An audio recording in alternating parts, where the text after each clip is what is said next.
Hey everyone, welcome back to the channel.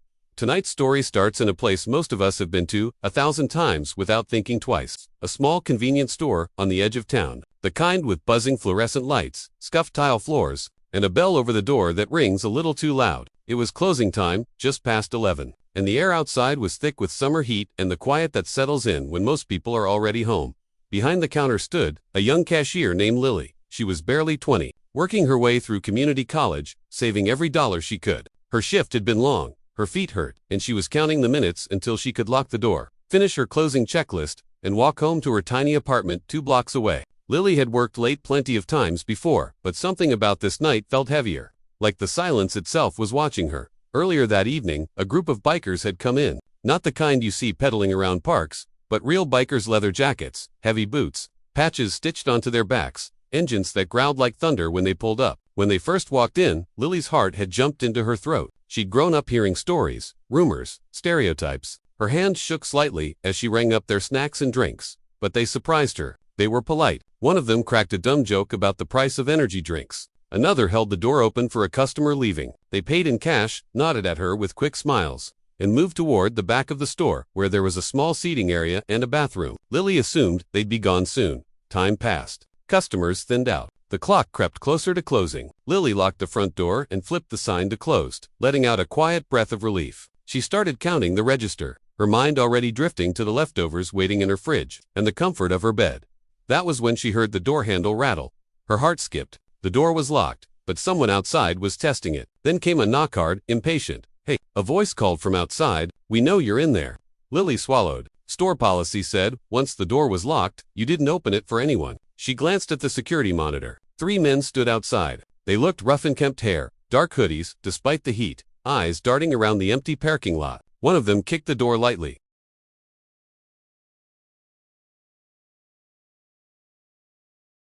"Come on, don't be like that." Lily's fingers trembled as she reached for the phone behind the counter. She didn't dial yet. She didn't want to escalate things unless she had to. She shook her head and called out, "Sorry, we're closed." The men exchanged looks. One of them smirked. "You're really gonna make us leave empty?" he said. "That's cold." Lily's chest tightened. She had dealt with rude customers before, but this was different. There was something predatory in the way they stood, the way they leaned toward the glass, like it was the only thing keeping them from her dot. Then one of them noticed the closed sign and laughed. "Guess she thinks that little lock's gonna save her." The handle rattled again, harder this time. Lily stepped back, her back pressing against the counter. Her mind raced through worst-case scenarios. The store was small. If they got in, there was nowhere to run. "What's the rush?" one of them said. "Why don't you come unlock the door, and we'll talk inside. Safer for you, that way."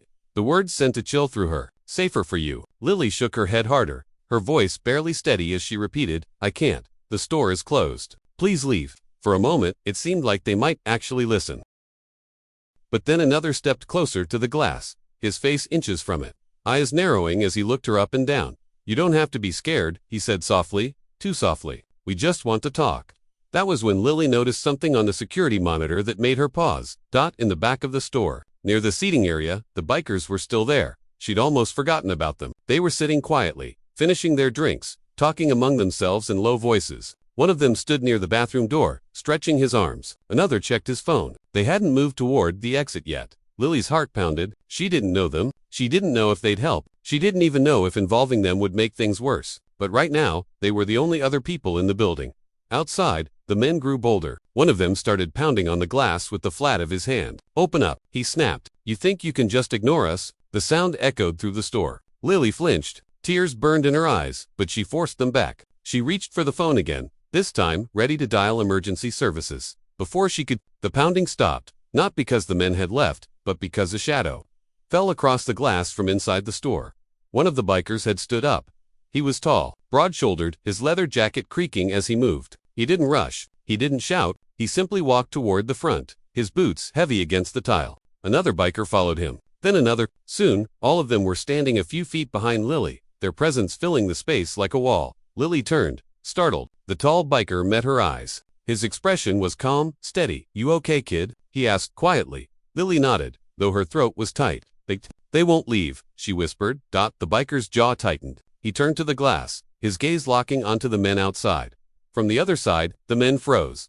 They hadn't realized anyone else was inside, or maybe they had, but they hadn't expected this. One of the men scoffed. trying to laugh it off. "What, you guys running security now?" he called through the glass. The biker stepped closer to the door, close enough that his reflection merged with theirs. He didn't raise his voice. He didn't insult them. He just said, "Store's closed." "You heard her." The men shifted uncomfortably. One of them muttered something under his breath, suddenly aware of how empty it was. "This ain't your business," one of them snapped, trying to regain some bravado. The biker tilted his head slightly. "It is when you're scaring the cashier." Behind him, another biker crossed his arms. A third cracked his knuckles slowly, not threateningly, just enough to be noticed. The atmosphere changed. What had felt like a hunt moments ago now felt like a standoff. The men outside whispered to each other. One of them took a step back. "We're just messing around," he said. "No need to get all worked up." "Then mess around somewhere else," the biker replied evenly. For a tense second, no one moved. Lily could hear her own heartbeat in her ears. She wondered if this was the moment things would explode. Instead, one of the men raised his hands. "Whatever, man, not worth it," he said, already backing away. The others followed, their earlier confidence draining with every step. They retreated across the parking lot, throwing glances over their shoulders, until they disappeared into the darkness. The store was silent again. Lily let out a shaky breath she hadn't realized she'd been holding. Her knees felt weak. She leaned against the counter, her hands trembling. The bikers stayed where they were for a moment, watching the door, making sure the men didn't come back. Then the tall one turned to Lily. "You sure you're okay?" he asked again, gentler this time. Lily nodded, tears finally spilling over. "Thank you," she said, her voice breaking. "I didn't know what to do." He gave a small shrug. "You did fine. You didn't open the door. That's what matters." Another biker stepped forward, a woman with her hair pulled back under a bandana. "You want us to walk you home when you close up?" she offered. Lily blinked in surprise. I don't want to be a bother." "It's no bother," the woman said firmly. "We're not in a rush." Something warm spread through Lily's chest. She'd been so scared minutes ago, so alone. Now, surrounded by these strangers, she felt safer than she had all night. She finished her closing tasks with their quiet presence behind her. They joked softly among themselves, keeping the mood light, as if they understood she needed normalcy more than anything. When Lily finally locked up for good and turned off the lights, the bikers walked with her into the night. Their motorcycles were parked nearby, lined up like sentinels. As they walked, Lily realized how wrong her assumptions had been. The people she'd feared at first had been the ones to protect her. The ones who looked harmless through the glass had been the real danger. At her apartment building, she turned to face them. "I don't even know your names," she said, smiling through lingering nerves. The tall biker smiled back. "Names don't matter," he said. "Just pass it on." "Pass what on?" Lily asked. "Look out for people when you can," he replied. "That's all." They revved their engines and rode off into the night, the sound fading into the distance. Lily stood there for a long moment, the quiet no longer frightening. She unlocked her door and stepped inside, her heart still racing but lighter now, filled with a gratitude she knew she'd never forget. From that night on, every time Lily locked the store doors, she remembered what she'd learned. Danger doesn't always look dangerous. Kindness doesn't always look kind. And sometimes, the people you least expect are the ones who stand between you and the dark.